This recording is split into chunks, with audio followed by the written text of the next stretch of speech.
Not my potions! Not my potions! No, no, no, no, no, no! In Monster Hunter, my healing items have a clear order of use. First, herbs.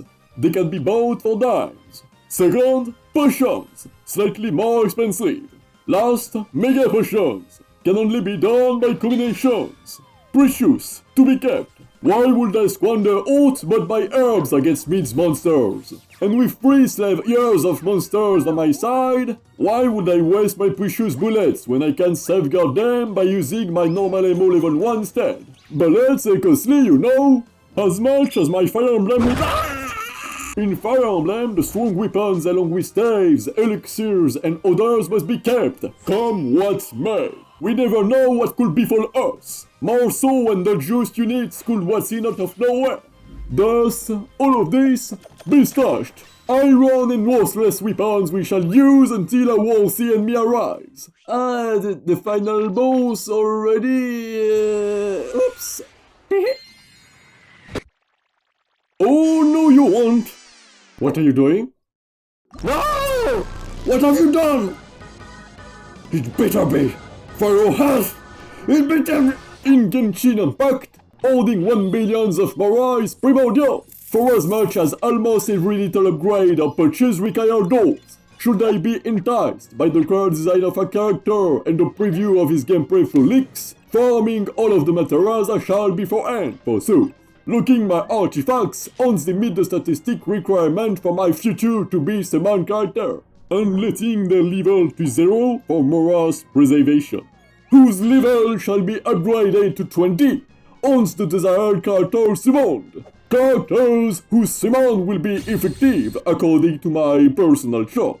Hi! For a most desired character, I can play them within their respective trial for 30 minutes. And should I deem their gameplay or game feels off kilter, I forsake them. In the prospect, I summon a character at the last moment without anticipation, 100 within the wait. We never know what might occur. Naturally, 3,000 purple tomes are sleeping by my side in caves. Why should I upgrade characters on worthy of these? Thus, I save my resources, cautiously stowing each piece of token I come across. Once all of my personal requirements met, I summon. Then, my lady bestowed my evil-seeking character upon me. Glee? Not quite. Do I pursue constellations or a signature weapon? All depends on my chance. How many power gems do I... What? It doesn't must with my safety caution. It mustn't go below 90,000. Here we go. Please, buy Mother Sophia. Not Chichi! Not Chichi! Now I can toss all of my resources upon thee! Eat! Drink! Bask in my devotion!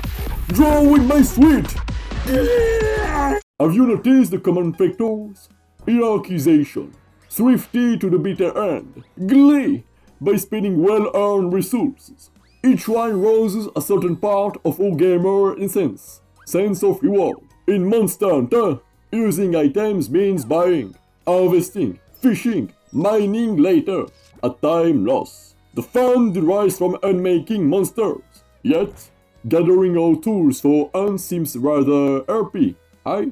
Alas, all depends on your will to farm monsters, the goals you set for yourself. What weapons are you playing? Do you want to collect all kinds of stylish weapons as I? Build armors, charms and decorations for specific sets?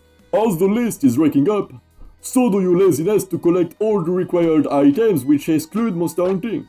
And as time goes forth and farther, you wish not to use valuable items involving manual collecting any longer. The hassle can be infinite until you stop playing for good. I would say that the only part where spending your well-earned resources in Monster Hunter feels glee is when crafting weapons and armor. Traps, healing items, ammos and the likes are only there to ease your hunting, and spending these in hunts which end in failure harms the soul. Fire Emblem and Resident Evil share the same management items essence.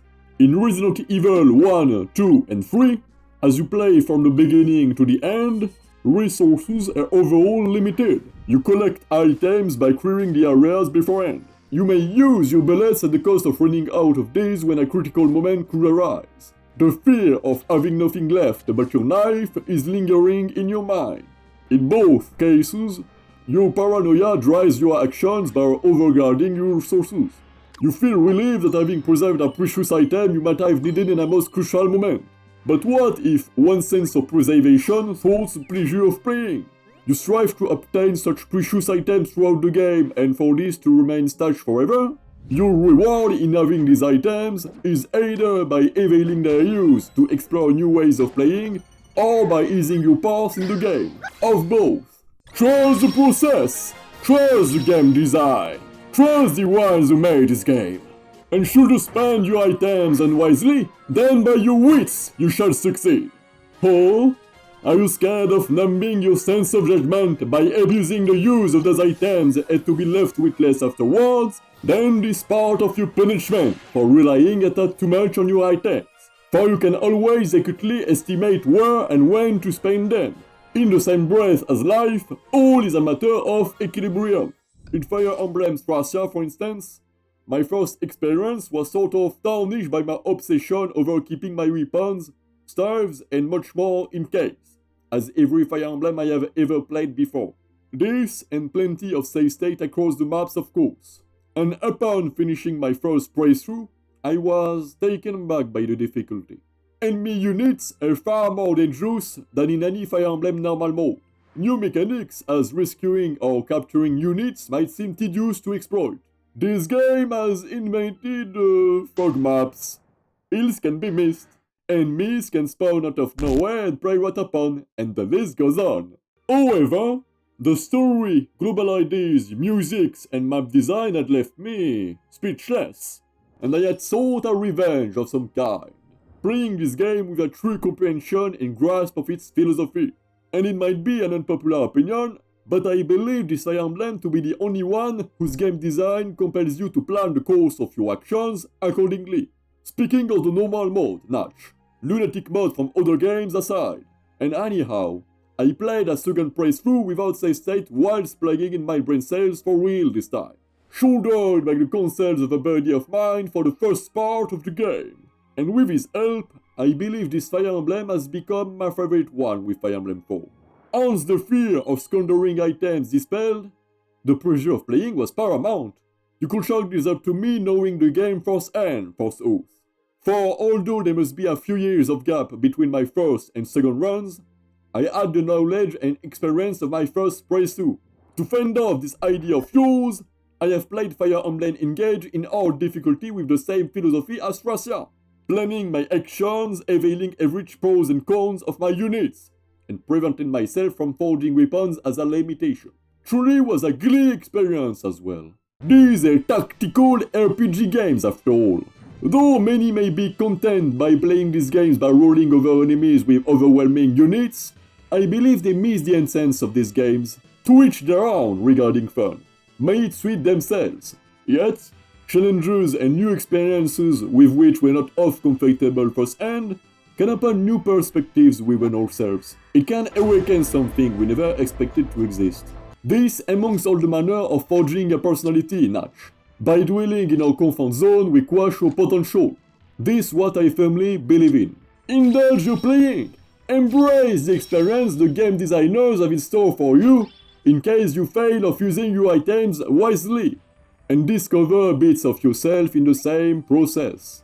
Now that we are done speaking of the thrifty Llanimous category of players, we must prattle about those called PS.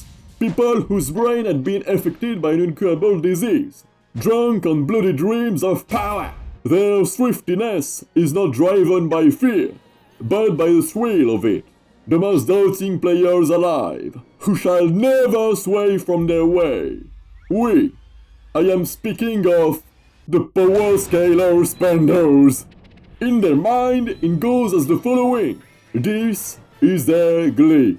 Low-level spells casted on monsters whose worthiness has been judged nil, wielding junk weapons as a mean of humiliation, sending few or weak units first as intimidation. All of that which can be used as an ironclad proof of their superiority, Their pleasure derives from showing that both their weakest and weakest assets are sufficient to fool any opponent. Their ego swells, victory upon victory. A defeat bears no meaning but a dearth of focus or seriousness. They always have a main with which they go all out. To them, resources are merely the same as what weights are to Goku or Piccolo. This is the kind of animal we are dealing with. Yet, you know what they are? The purest form of players. Fun is paramount to their eyes. Although there is this strange barrier between their fun and the deep longing for further discovery of themselves.